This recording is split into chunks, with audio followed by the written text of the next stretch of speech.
What's the toughest part of coping with COVID-19? Well, it's definitely the worry when you're on the way down, because you can see how bad it can get. And for me, it was the worst bit was a very, very painful throat. I couldn't eat or drink for a couple of days, but thankfully I'm better, back in the office and able to serve the country.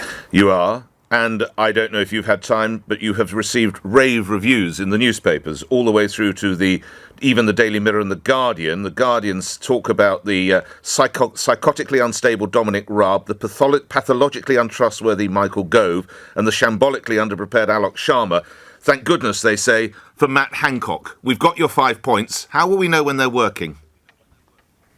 Well, by the end of the month, we need 100,000 tests a day. But we can't wait that long, Mr. Hancock. That's what matters. What will be the first shoots that we will see in the next, say, week or two? Well, that's a good point, because we do publish daily the number of tests, just over 10,000 on the latest figures. So we will see, in published form, the ramp up to 100,000 a day. But getting that will be a challenge. We've got to hit it, and it will involve a lot of organisations coming together to make it work. So, were we to speak this time next week, what would you want the number of tests to be at? Well, I'm not going to put an interim number on it, because I want the team to be totally focused on 100,000 a day by the end of the month. And this is not only my team inside the department. I have some of the best civil servants in the country, in the world, working on this, but also Public Health England, the NHS, and then the wider outside of government organisations, the big pharmaceutical giants, and the existing testing companies. We all need to be working hard together on making it happen. So I'm not going to put an interim figure on it. It's tempting, and to have those milestones, but everybody will be able to see the slope of the curve, and we'll be as transparent as we possibly can be about the progress that we're making. You accept that if you haven't got those 100,000 tests by May, you have failed? Well, we've got to succeed. I'm absolutely. But you would resign. Would you resign if you don't hit that figure, Health Secretary? Well, it's much more than about that. It's about the future of the country and getting the country out of this situation that we're in, because testing can help to do that. The most important thing that people can do, everybody, is to make sure they follow the rules and do the social distancing, and to slow the rate of transmission. Yes. But the testing is another critical part of that. Okay, you declined to really answer that question. I will move on, and I take you back to January, when you made a statement in the House of Commons that Britain was, quotes, well prepared and well equipped to tackle any contagion, and we had a world-leading test for COVID-19. Had you been misled, or were you lying? No, that was that is totally accurate, and was. We were well prepared and well equipped, were we, Health Secretary? Yes, and our goal was to reach 10,000 tests a day by the end of March, and we met that goal. But we clearly need to do more, and we clearly need to increase the number.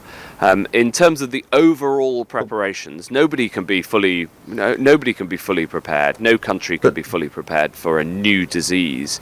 But in terms of the amount of PPE, protective equipment that we've got in store, it's hard distributing that to every single person on the front line, and we've got a huge effort underway on that. But in terms of having the stores, and in terms of having that test, the world-leading test, was we developed one of the first ones here. The challenge is the massive expansion that's needed of testing. You stand by those words. We were well prepared and well equipped. Yes, I do. But why the I'm scramble also for totally. Sorry, so why the scramble now for ventilators then, and masks? Because you've got to respond to the individual disease that you face. This is a new disease, so you can be prepared in the generality. Let me answer the question. Go ahead. Ventilators are a really good case in point. Within the NHS, of course, we have ventilators, but we suddenly have one particular disease that leads to many people needing to be on ventilators, far more than any health service would have in normal peacetime. Because suddenly, if you think about it, the NHS, which normally treats a whole range of diseases, is suddenly having to focus very, very strongly on one disease that is a lung, that causes problems with your lungs, your ability to breathe, and hence the massive increase that we've seen in the ventilator capacity. And one of the things I'm really proud of is that the NHS has managed to stay ahead of the demand for it. As of yesterday, there were 1,800 spare critical care beds in the NHS, so that everybody who needs treatment is able to get treatment. We haven't seen that in all countries, and we have here because the NHS has been was well prepared to respond. It's being prepared to respond that's important. When the severity of the contagion dawned on what the country would be facing, what did you learn from the exercise or Operation Cygnus file? Well, that operation happened before I was Health Secretary. I was involved in it, actually. Have you opened the file? As a different... Have you sought Yes, to... of course, yeah, of course. Yeah. What did you learn from Let me give you one example. One of the things that we learned is that we needed a great big store of protective equipment, and we built that store. Another thing that we learned is that we need to be ready to expand NHS capacity if needed. And, we built the NHS Nightingale Hospital in 9 days. But well, the Army did. The other thing is, though, Nick, the truth is that when you have a new disease that the world has never seen before, you've got to respond to circumstances, and all I care about is getting the response as good as it possibly can be. And of course, there are things that you can do differently, but all that matters is getting the response right. But do you recall what the Operation Cygnus file said about ventilators, the lack of ventilators 4 years ago? Well, clearly the need to expand. Do you recall that it called for drastic increase in the number of ventilators? I appreciate you weren't Health Secretary at the time, but no one ordered that, did they? We did not increase production. Why do we have these exercises if we don't learn the lessons? Well, I think that's a little bit unfair on my predecessor, but He's with as me you later. say, right? You can ask him the details of that. But what I'd say is that we've got to be ready to respond to a new disease, and respond we have, and the NHS has responded in magnificent style. When your colleague Michael Gove said that there were problems with the reagents, and the British Chemical Manufacturing Association responded within hours and said no, they weren't, who was right? Michael Gove, and the head of Roche, one of the world's biggest diagnostic companies, said the same, and then the President of the United States also confirmed it. So I don't often plead Donald Trump in aid in answering a question, but Michael was right. A reagent is a very complicated piece of chemistry, including enzymes. And we need a very specific reagent to be able to make the tests work for this disease. And the challenge of having enough reagent is something I've been grappling with for several weeks, and I'm very happy to take the Chemicals Industry Association through the details of the enormous work that my team's been doing to get enough reagent to expand testing capability. I had Nigel Farage on the show earlier, Mr Hancock, who I have to say, does not have a great deal of confidence in you and thinks that you are a career politician. And we need someone, if you'll allow that this is the greatest threat this nation has faced since the Second World War. He hailed the work of a businessman such as Lord Beaverbrook, who came in and rattled cages, banged desks, and got something done. You take a tyrannical business figure, to quote Nigel Farage.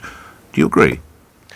No, I'm not sure that he's got much to add to the national response. I think people need to come together, and I think people are. And if you look at the response to the call for the manufacturing industry to make ventilators, if you look to the response of the military and the NHS to building that hospital in 9 days, and if you look at the response of the pharmaceutical industry to the demands for testing, then I think you can see exactly that national effort happening. And frankly, this is in this war, we're all on the same side, and the best thing to do is to come together to fight it.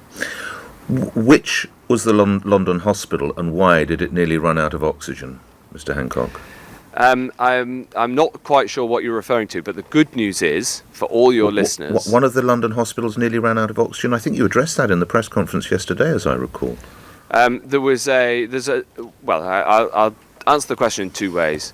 The first thing to say, which is really important for all your listeners, is that we have the critical care capacity, and we have as I said yesterday, 1,800 spare beds in critical care so that everybody can get the care they needed.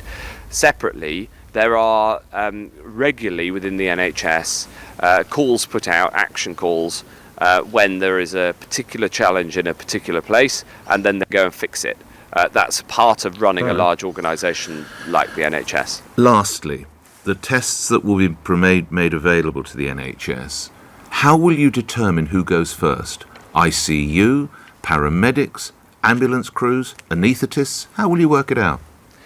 It's really important that we get this order of priority right. Yes, so who will be first? Patients come top, because for them it can be the difference between two different treatments that can be the difference between life and death. Right. And then critical care staff, because critical care is obviously the thing that saves lives. And paramedics and ambulance drivers are up there, and then there is a list within the NHS that goes through in order of priority. But I want to get the expansion of testing so that everybody who needs a test on the front line of the NHS can have one, and I'm determined to do that within a month.